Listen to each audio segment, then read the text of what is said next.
Hi girls. Daddy's got a new story. This one's called Fairy Magic.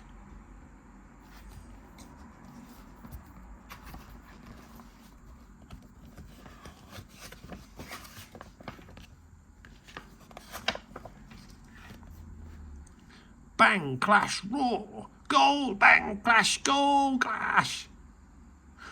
Once, there was a girl called Isabel who lived in a house of 1,000 happy sounds. Her big sister Isla loved banging the drums. Boom, boom, boom, boom. Her big brother Ivan loved playing football. Goal! Her twin brother Idris loved pretending to be a purple dragon. Roar!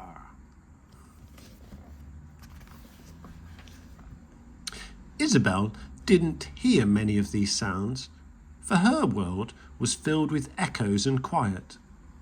So sometimes she wore a listening headband which brought each sound dancing to her ears. Or sometimes she pointed out her thoughts with her hands. When she was with her twin brother Idris, Isabel needed no words at all, as he understood her jokes perfectly. One very noisy morning, Isabel's listening headband made the world sound sharp, so she took it off and skipped into the wood of wild flowers. The calm surrounded her like a deep, soft dream. Then, beneath the sunlight silence, came the tiniest tinkling bell. A moment so soft that not even a mouse would have noticed it. But Isabel, who was used to stillness, felt it like a flutter in her heart.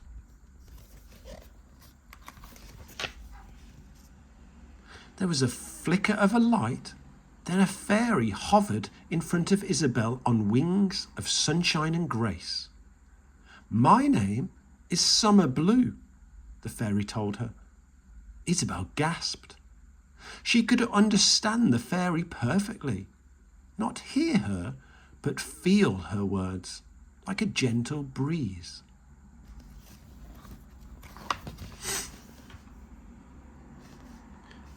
"We must awaken the woods for summer," smiled Summer Blue, and together they touched each bluebell until Isabel's heart seemed to sing. Softly the woods began to stir.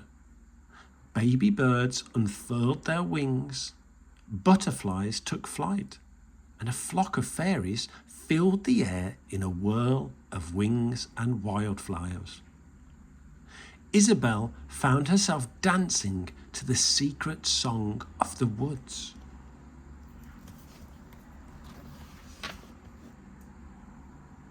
"Look what the fairies gave me," Isabel smiled at supper, tucking the flowers into her listening headband. "There's no such thing as fairies," chuckled Ivan. "They don't exist," cried Isla, and everyone started to laugh. Isabel ran upstairs. Idris followed her and held out his hand. "Do you believe me?" Isabel asked. Idris gently shook his head.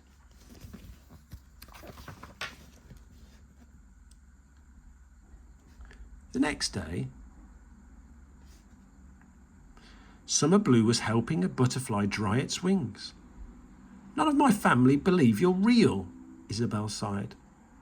"Not everyone can feel our magic the way you can," smiled the fairy. And she showed Isabel something truly wonderful. Butterflies sense sound through their wings. Dragonflies can't hear at all. They use their incredible eyes. And snails find their way with their sense of smell. "They're just like me," Isabel breathed, her heart fluttering with wonder. "Did you know that butterflies don't hear sound?" Isabel beamed at supper time. Who told you that? Asked Ivan. Summer Blue the fairy, Isabel said. Fairies don't exist, sighed Isla. They do. It's just that you can't feel their thoughts, Isabel explained, because you're not used to silence. This time nobody laughed.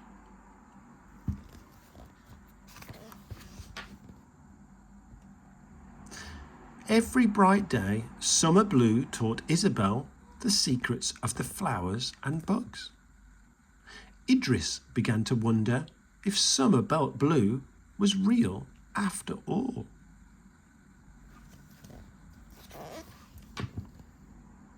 Then one morning, the air was cooler, leaves were falling, and the woods were empty and still. Isabel ran back to the house. What's wrong? Her family cried.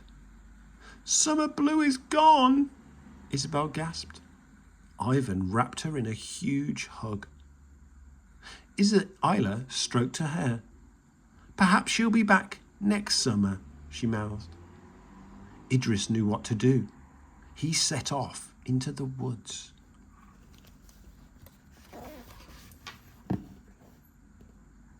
Autumn sunshine surrounded him like a soft, warm cloak, and Idris stood still in the silence. There was the tiniest flutter of air, and Idris held his breath. Then a fairy appeared on wings of morning mist. Idris needed to tell his twin. He climbed the nearest tree and shook its branches. Isabel followed the trail of tumbling leaves.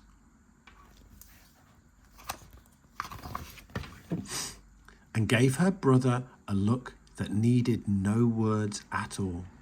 Thank you. I'm Autumn Rose, the fairy told her, friend of Summer Blue.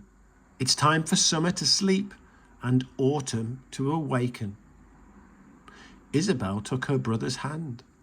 Let's do it together, she smiled, and they set off happily through the silent trees. The end.